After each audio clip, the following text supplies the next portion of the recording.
Hi hello guys, നമ്മളിപ്പോൾ നിൽക്കുന്നത് ഡൽഹിയിലാണ്. ഡൽഹി സെൻട്രൽ സെക്രട്ടേറിയറ്റിൻ്റെ ഫ്രണ്ടിലായിട്ടാണ് നമ്മളിപ്പോൾ നിൽക്കുന്നത്. ബസ് സ്റ്റോപ്പ് വരുന്നത് ഏറ്റവും അവിടെയാണ്. നമ്മൾ നേരത്തെ താജ്മഹലിലല്ലേ ഉണ്ടായിരുന്നത്. താജ്മഹലിൽ നിന്ന് നമ്മൾ നേരെ രാത്രി തന്നെ ഒരു ബസ് എടുത്തിട്ട് നേരെ ഡൽഹിയിലോട്ട് വന്നേ. ഡൽഹിയിലോട്ട് വന്നിട്ട് നമ്മൾ നിസാമുദ്ദീൻ എന്ന് പറയുന്ന സ്റ്റേഷനിലാണ് ഇറങ്ങിയത്. അവിടെ നിന്ന് മെട്രോ എടുത്ത് പിന്നെ നേരെ ഇങ്ങോട്ട് വന്നിട്ടുണ്ട്. അപ്പോൾ നമ്മുടെ നേരെ ഫ്രണ്ടിലായിട്ട് രാഷ്ട്രപതി ഭവൻ കാണാൻ പറ്റുന്നുണ്ട്. ഇതാണ് രാഷ്ട്രപതി ഭവൻ. നമ്മുടെ ഇന്ത്യയിലെ രാഷ്ട്രപതി താമസിക്കുന്ന സ്ഥലമാണ്. പക്ഷേ നമുക്ക് കയറാൻ പറ്റില്ല. അതിന് നമുക്ക് അകത്തേക്ക് കയറാൻ പറ്റും. നമ്മൾ സ്ലോട്ട് നോക്കിയിട്ടുണ്ട്. നമുക്ക് സ്ലോട്ട് ഇപ്പോൾ കറക്റ്റായിട്ട് ഇല്ല. അപ്പോൾ രാഹുൽ നമ്മളോട് ഉണ്ട്. ഞാൻ പിന്നെ ഇന്നലെയാണ് പോയി ട്രിം ചെയ്തത്. അപ്പോൾ ഇന്നലെ അവിടെ പോയ സമയത്ത് ആദ്യം താടിയൊന്ന് സെറ്റ് ചെയ്യാമെന്ന് വിചാരിച്ചാണ് പോയത്. പക്ഷേ അയാൾ ചെയ്ത് വന്നപ്പോഴത്തേക്കും പിന്നെ എല്ലാം എടുത്ത് കളയേണ്ടി വന്നു. അങ്ങനെ പിന്നെ നമ്മുടെ ബാക്കിലായിട്ട് ഒരു ചെറിയൊരു പൂള് കാണാൻ പറ്റുന്നുണ്ട്. അവിടെ വെള്ളച്ചാട്ടം പോലെ ഒരു സെറ്റ് ചെയ്ത് വെച്ചതാണ്. പക്ഷെ അത് ചീറ്റിപ്പോയെന്ന് തോന്നുന്നു. അപ്പോൾ ഇങ്ങനെയാണെന്ന് എനിക്ക് അറിഞ്ഞൂടാ കേട്ടോ അവിടെ. പിന്നെ നമ്മുടെ ഇവിടെ ഒരു വലിയ പുൽമൈതാനം കാണാൻ പറ്റുന്നുണ്ട് നമ്മൾ നടക്കുന്ന ഭാഗത്ത്. അപ്പോൾ നമ്മൾ എങ്ങോട്ടാണ് പോകണമെന്ന് വെച്ച് കഴിഞ്ഞാൽ നമ്മൾ പോണത് ഇന്ത്യ ഗേറ്റ് കാണാൻ വേണ്ടിയിട്ടാണ് നമ്മൾ പോകുന്നത്. അപ്പോൾ നമ്മുടെ റൈറ്റ് സൈഡ് രാഷ്ട്രപതി ഭവനും ഇവിടെ ഒരു രക്ഷയില്ലാത്ത സെക്യൂരിറ്റിയാണ് കേട്ടോ. അതുകൊണ്ട് ഇവിടെയും ഒരു നല്ല അടിപൊളിയായിട്ട് പുൽമൈതാനമൊക്കെ സെറ്റ് ചെയ്ത് വെച്ചിട്ടുണ്ട്. അപ്പോൾ ഇതുവഴിയാണ് നടന്നു പോകാം. രാവിലെ ഇതുവഴി രാഷ്ട്രപതി ഭവൻ കണ്ടില്ലേ നേരെ ഫ്രണ്ടിലായിട്ട്. നമുക്കിനി അടുത്ത പ്രാവശ്യം ഡൽഹിയിൽ വരുമ്പോഴേ നമുക്ക് രാഷ്ട്രപതി ഭവനിൽ മാക്സിമം പോകാൻ ശ്രമിക്കാം കേട്ടോ. നേരത്തെ ടിക്കറ്റൊക്കെ ബുക്ക് ചെയ്ത് നമുക്ക് വരാം. ഒരു രക്ഷയില്ല ഇവിടെ.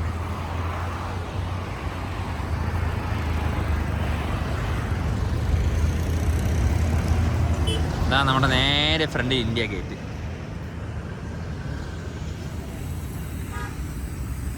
ഇപ്പം ആളോ തിരക്കോ ഒന്നുമില്ല കേട്ടോ ഇവിടെ. സൂപ്പർ. ഒരു വണ്ടി പോലും ഇങ്ങോട്ട് വരില്ല. വരാണെങ്കിൽ ബൈക്ക് മാത്രമേ വരൂ.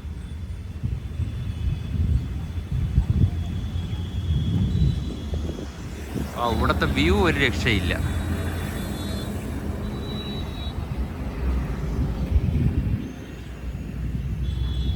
പിന്നെ നമുക്ക് ഇന്ന് രാത്രി തന്നെ ഇവിടെ നിന്ന് ഫ്ലൈറ്റാണ്.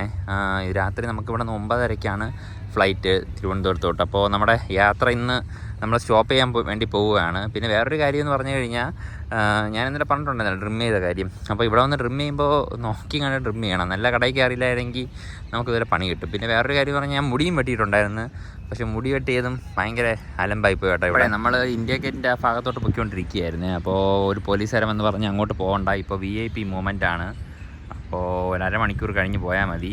കാര്യം എന്ന് പറഞ്ഞു കഴിഞ്ഞാൽ ഏതോ VIP വരുന്നുണ്ട്. എനിക്ക് തോന്നുന്നു നമ്മുടെ പ്രധാനമന്ത്രിയോ ഏതെങ്കിലും കേന്ദ്രമന്ത്രിമാരാരെങ്കിലും ആയിരിക്കണം. അപ്പോൾ അതിൻ്റെ ഭാഗമായിട്ട് അങ്ങോട്ട് നമ്മളിപ്പോൾ കടത്തി വിടില്ല. അരമണിക്കൂർ വരെ റെസ്ട്രിക്ഷൻസ് ആണെന്നാണ് പറഞ്ഞത്. അപ്പോൾ അതുവരെ നമ്മുടെ അടുത്ത് പറഞ്ഞ് ഇവിടെ ഒരു മരമുണ്ട്, ഇതാ കാണുന്നില്ല, ആ മരത്തിൻ്റെ മൂട്ടിപ്പോൾ ഇരിക്കാൻ പറഞ്ഞത്. ഒന്നത് ഇവിടെ നല്ല വെയിലാണ്, ഒരു രക്ഷയില്ലാത്ത വെയിലാണ്. അപ്പോൾ വഴിയുണ്ട്. ഇതുവഴി നടന്നു പോകാമെന്ന് വിചാരിച്ചു കഴിഞ്ഞാൽ അവിടെ ഒരു പോലീസുണ്ട്. അപ്പോൾ എന്തായാലും നമുക്ക് വെയിറ്റ് ചെയ്തിരിക്കാം. അരമണിക്കൂർ കഴിഞ്ഞിട്ട് അങ്ങോട്ട് പോകാം. ഇതിങ്ങനെ തന്നെയാണ് കേട്ടോ. ഇവിടെ വാട്ടർ ഫൗണ്ടൻ ഇങ്ങനെ തന്നെയാണ്. അപ്പോൾ ഇന്ത്യ ഗേറ്റിലോട്ട് പോകണമെങ്കിൽ നമുക്കൊരു അണ്ടർ പാസേജ് ഉണ്ട്. അണ്ടർ പാസേജിൻ്റെ അതുവഴി സെക്യൂരിറ്റി സിസ്റ്റം അങ്ങനെ അല്ല, ഇങ്ങനൊരു സംഭവം വെച്ചിട്ടുണ്ട്. അപ്പോൾ നമ്മളത് വഴി കയറി പോകുമ്പോൾ മെറ്റൽ ഡിറ്റക്ടറാണ്. അപ്പോൾ മെറ്റൽ ഡിറ്റക്ടർ വഴി കടന്നു പോകണമെന്നേ ഉള്ളൂ, അല്ല വേറെ ചെക്കിങ്ങോ കാര്യങ്ങളൊന്നും ഇല്ല കേട്ടോ ഇവിടെ.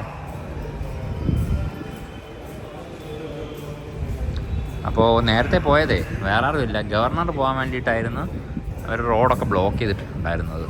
പിന്നെ അത്യാവശ്യം നല്ല വെയിലുള്ളൊരു ദിവസമാണ് കേട്ടോ. പിന്നെ ഇന്ത്യ ഗേറ്റ് കാണാൻ വരുന്നവർ അധികമില്ല, വലിയ തിരക്കെന്ന് പറയില്ല. ഉച്ച ആയില്ല, ഇപ്പോൾ സമയം ഉച്ചയാവാൻ പോകുന്നതേ ഉള്ളൂ. അതുകൊണ്ടായിരിക്കും ഇത്ര തിരക്ക് കുറവ്. വൈകിട്ടൊക്കെ ആകുമ്പോൾ ഒരു രക്ഷയില്ലാത്ത തിരക്കായിരിക്കും കേട്ടോ ഇവിടെ. നമ്മളത് അണ്ടർ പാസേജിൽ നിന്ന് വന്ന് കയറുമ്പോൾ കാണുന്ന കാഴ്ചയാണ് ഇന്ത്യ ഗേറ്റ്. നമ്മുടെ നേരെ ഫ്രണ്ടിലായിട്ട് ഒരു രക്ഷയില്ല ഇവിടുത്തെ വ്യൂ.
നമ്മൾ ഇന്ത്യ ഗേറ്റൊക്കെ കണ്ടിട്ട് തിരിച്ച് റൂമിലോട്ട് പൊയ്ക്കൊണ്ടിരിക്കുകയാണ്. നമുക്ക് ഇന്ന് രാത്രിയാണ് ഇവിടെ നിന്ന് ഫ്ലൈറ്റ് വരുന്നത്. ഡൽഹിയിൽ നിന്ന് തിരുവനന്തപുരത്തോട്ടാണ് നമ്മൾ ഫ്ലൈറ്റ് ബുക്ക് ചെയ്തിട്ടുള്ളത്.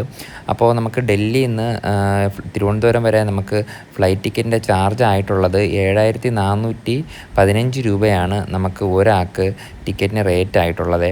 അപ്പോൾ നമ്മൾ കുറച്ചുകൂടി നേരത്തെ ടിക്കറ്റ് എടുത്ത് വെക്കുകയാണെങ്കിൽ കുറച്ചുകൂടെ ഒക്കെ നമുക്ക് അഫോർഡബിളിന് കിട്ടാൻ ചാൻസ് ഉണ്ട്. പിന്നെ തിരിച്ച് നാട്ടിലോട്ട് പോകുന്ന വീഡിയോസോ കാര്യങ്ങളോ ഒന്നും എടുക്കാൻ പറ്റിയിട്ടുണ്ടായിരുന്നില്ല. കാര്യം എന്ന് പറഞ്ഞു കഴിഞ്ഞാൽ എനിക്ക് കോൾഡ് പിടിച്ചിട്ടുണ്ടായിരുന്നു, നല്ല ജലദോഷമായിരുന്നു. നമ്മൾ ഈ വീഡിയോ എടുക്കുന്ന സമയത്തും വൈകിട്ടും ഒക്കെ ആയപ്പോൾ ചെറിയൊരു പനിയൊക്കെ ഉണ്ടായിരുന്നു. അപ്പോൾ ഞാൻ എന്ത് ചെയ്തെന്ന് പറഞ്ഞാൽ ജലദോഷത്തിൻ്റെ ഗുളികയും പാരസെറ്റമോളും കഴിച്ചിട്ടാണ് നമ്മൾ എയർപോർട്ടിലോട്ട് പോയത്. അപ്പോൾ നല്ല ക്ഷീണവും കാര്യങ്ങളൊക്കെ ഉണ്ടായിരുന്നു. പിന്നെ ഞാൻ ഫ്ലൈറ്റിൻ്റെ അകത്ത് കയറിയത് മാത്രം എനിക്ക് ഓർമ്മ ഉണ്ട്. പിന്നെ സീറ്റിൽ പോയി ഇരുന്ന് ഉറങ്ങാൻ തുടങ്ങിയത് തിരുവനന്തപുരത്ത് വന്ന് ലാൻഡായതിന് ശേഷമാണ് എനിക്ക് ഓർമ്മ വന്നത്. അപ്പോൾ അതുകൊണ്ടാണ് നമുക്ക് തിരിച്ച് നമ്മൾ നാട്ടിലോട്ട് വരുന്ന വീഡിയോസോ കാര്യങ്ങളോ ഒന്നും എടുക്കാൻ പറ്റാത്തത്. അപ്പോൾ എന്തായിരുന്നാലും നമ്മളെ അടുത്ത യാത്രയിൽ അടുത്ത വിശേഷങ്ങളുമായിട്ട് നമുക്ക് കാണാം.